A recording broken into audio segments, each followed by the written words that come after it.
Louvado seja nosso Senhor Jesus Cristo. Estamos fazendo o nosso encontro do terceiro abecedário espiritual de Francisco de Osuna, nosso 26º encontro. Vamos trabalhar o capítulo 3 e 4 do 8º tratado. Os que sabem devem ensinar, os que não sabem devem aprender a via do recolhimento. E o capítulo 3º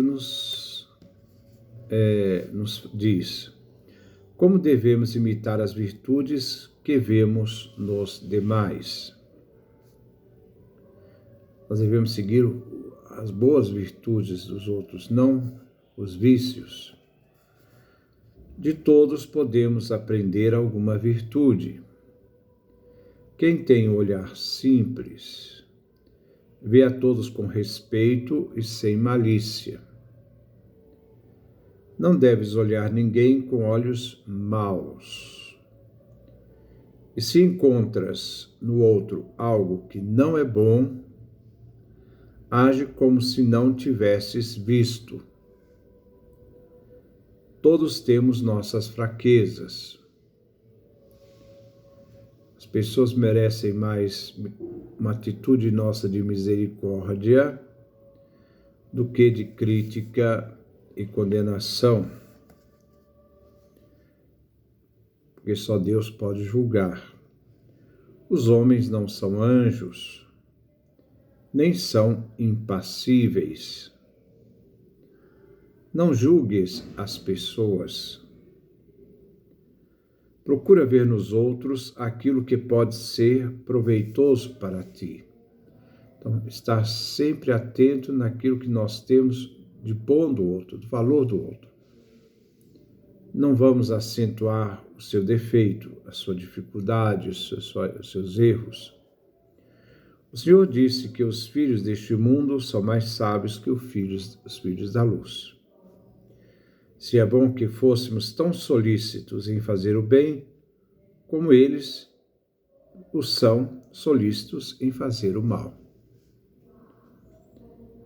E é também a máxima que encontramos no Evangelho de São Mateus, né? Não julgueis, não sereis julgados, não condeneis, não sereis condenados, perdoai, serei perdoados.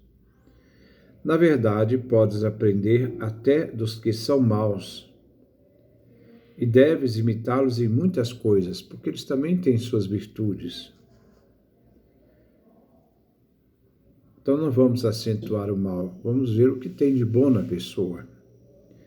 Se alguém tiver uma virtude em que se destaca, aprende e imita essa virtude.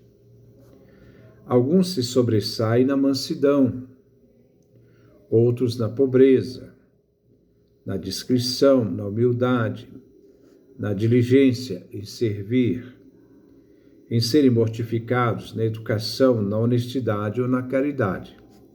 Cada um tem um dom, uma virtude. Aproveita essas pedras preciosas e não repares naquilo que és melhor do que os outros. Será um pouquinho de arrogância se você fizer isso. Mas aquilo em que os outros são melhores que ti. Então, aquilo que os outros são melhores, aquilo que os outros têm de bom, que eu posso aprender, tendo como mestres. Mas se passas a reparar nos vícios e defeitos demais, as paixões vão te deixar cego, incapaz de ver o bem. Se uma pessoa age de forma que não te agrada, tem um modo de ser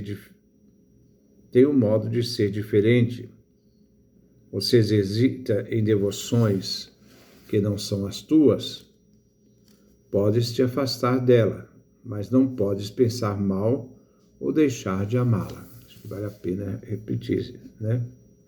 Esse parágrafo. Se uma pessoa age de forma que não te agrada, se essa pessoa tem um modo de ser diferente, se essa pessoa se exercita em devoções que não são as tuas, você pode se afastar dessa pessoa, mas você não pode pensar mal ou deixar de amar essa pessoa.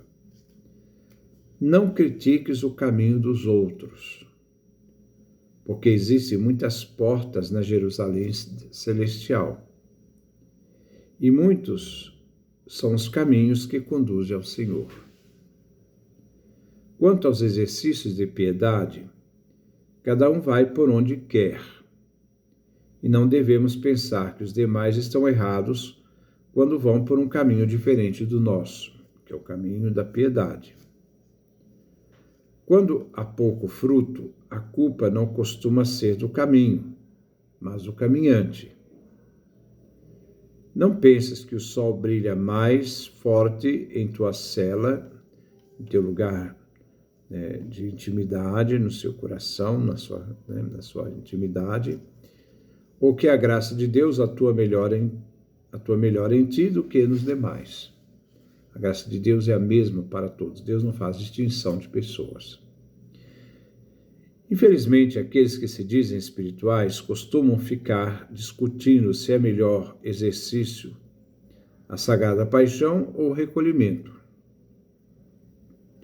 Muitos padres e freiras, muitos padres e freiras, monges e monjas, muitas vezes exercitaram, meditaram, contemplaram a paixão de Jesus, outros viveram mais no recolhimento. Então, aqueles que se dizem espirituais costumam ficar discutindo o que é melhor. Não se discute essas coisas, porque senão elas erram e desagradam a Deus. O importante é o caminho a seguir, a disposição a seguir. É Deus que vai fazendo o caminho com ela. Deus faz um caminho diferente com cada um, não é o mesmo caminho. Primeiro porque Ele, Deus, não quer que nenhum exercício seja deixado de lado, mas antes abençoa a todos e comunica por eles suas graças. Então Deus olha por todos. Segundo, não quer que andemos com divergências e conflitos. Capítulo 4. Como é necessário saber ser discípulo. Todas as ciências e artes do mundo requerem mestres que as ensinem, visto que ninguém nasce sabendo. Saber é uma construção, mas existe sempre aqueles que são os conhecedores que vão nos ajudar a chegar ao conhecimento, a descobrir o conhecimento.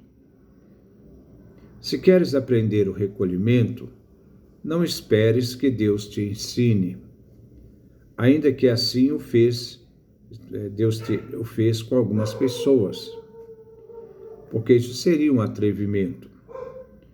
Precisarás dele, ainda que tenhas o melhor mestre do mundo, mas deves empregar os meios ordinários que tens ao alcance. Então, para que nós possamos aprender o recolhimento, devemos recorrer ao mestre. Mas o fato de recorrer ao mestre não significa que nós vamos deixar Deus de lado. Embora em alguns casos Deus foi mestre de algumas pessoas. Mas no nosso caso, nós sempre precisamos de alguém que nos ajude a seguir esse caminho do recolhimento. Creio que não há nada no mundo que necessite tanto de um mestre como o recolhimento. É verdade que um mestre neste assunto pode fazer menos que um mestre em outro ofício ou ciência, mas ainda assim ele é fundamental, porque a prática viva do recolhimento toca o coração. E no mestre encontrarás o que não há em livro algum. Quando se encontra o mestre e se exercita diligentemente, com amor, no que ele ensina, Deus logo se manifesta e faz a sua parte. Deus age na ação da pessoa. O mestre ensina, mas Deus está agindo no coração da pessoa. O discípulo deve amar o mestre e respeitá-lo reverentemente. À medida em que o discípulo aproveita o recolhimento, cresce nele o temor de não ofender o mestre e procura guardar os conselhos no seu coração. Se alguém neste caminho for discípulo e não amar seu mestre mais do que seu pai e sua mãe, saiba que não tem ideia do que é ter mestre que ensina o recolhimento. Pode ser que a culpa seja do mestre, que não sabe mover o coração do discípulo, mas pode ser culpa do discípulo, que não obedece nem se sujeita ao mestre. Fica examinando, interpretando o que ele diz, não é fiel no que ele manda fazer, é curioso, não ouve com atenção, não reza direito, mete-se em coisas que não lhe aproveitam. Este não é um discípulo do recolhimento, por mais que pareça. Diz o livro de Sabedoria, capítulo 1, versículo 5. O Espírito Santo, educador dos homens, foge do engano. Se verdadeiramente queres ser discípulo do recolhimento, tens de estar realmente disposto a tirar do caminho tudo o que atrapalha. Evita ser dos que começam, depois voltam atrás, porque, pela minha experiência, costumam acabar mal. Tem gente que é assim, começa tudo, mas não termina nada. Não tem o dom da perseverança. Tem o dom do início, mas não tem o dom de perseverar até atingir os objetivos finais. Se segues o recolhimento, precisa ser o melhor discípulo de quem te vai ensinar. E se não acreditas em mim, ouve o que diz um santo. Cresce-se mais rápido e mais facilmente na perfeição quem tiver um bom mestre, que o guie no recolhimento, devendo obedecê-lo nas coisas pequenas e nas grandes, sem reservas. Por este caminho se chega mais brevemente à perfeição do que outros que têm mais inteligência ou leem mais livros, mas não obedecem aos seus mestres. O Senhor nunca dará a sua graça, sem a qual nada podemos. A quem, tendo quem pode ensiná-lo, não obedece, mas confia em si mesmo. O caminho da obediência é caminho real, que leva sem tropeços até onde o Senhor se encontra. Por este caminho andaram todos os monges do deserto, bem como todos os que alcançaram a perfeição, salvo aqueles que, não podendo encontrar o Mestre, Deus mesmo os ensinou. Isso é o que diz um santo. Por isso, se queres seguir o caminho do recolhimento, é uma liberdade, você é livre se quer ou não, mas para seguir o caminho do recolhimento, procure ser um bom discípulo. Ainda que já sejas idoso e quem te ensine seja jovem. Deus te pagará bem pela tua humildade. Cuida especialmente de dar importância às coisas pequenas e não deixe de falar delas ao teu mestre, para que te ajude a discernir o que é bom e o que é mal. Tenha muito em conta os conselhos que o mestre te der, procurando ser como o barro nas mãos do oleiro, isto é, deixando que o mestre atue em ti como bem entender. Conheci um jovem que quis aprender a via do recolhimento das mãos de um santo idoso, com toda docilidade. Ao final de um ano, tudo o que o idoso havia recebido do Senhor, o jovem já tinha experimentado na sua alma. Digo isto para que acredites em minhas palavras. Provavelmente, este jovem é Francisco de Osuna, que foi orientado no caminho do recolhimento por um mestre. Depois nós continuamos, no capítulo 5, como o mestre deve ser bom. Que Deus nos dê a sua graça, a sua bênção, a sua face resplandeça sobre nós.